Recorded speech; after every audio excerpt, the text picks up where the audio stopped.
Welcome to the fascinating world of organic chemistry.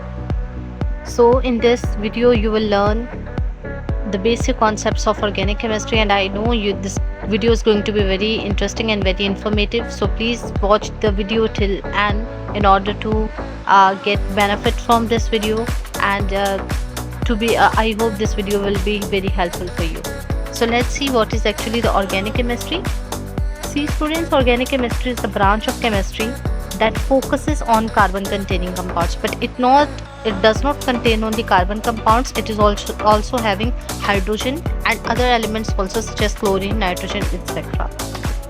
Actually, you can say that organic chemistry is the study of carbon atoms bond with each other and with other elements. In the organic chemistry is completely based on carbon atoms and its property to form bond with other carbon atom also. It is a self-linkage property of carbon, as it can form bond with other carbon atom also. This property is known as catenation, and this is actually the property of carbon that you all should know.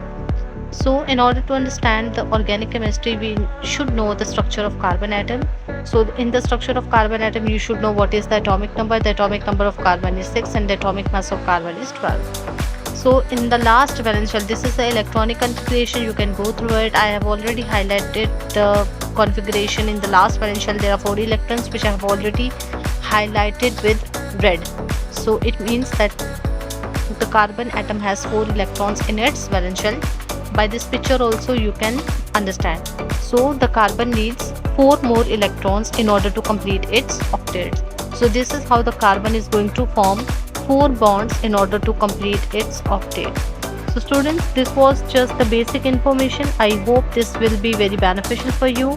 So you all know that the organic chemistry plays a very crucial role in our lives, as from the clothes we wear to the medicines that keep us healthy and the food we eat, organic chemistry is going to play a very important role.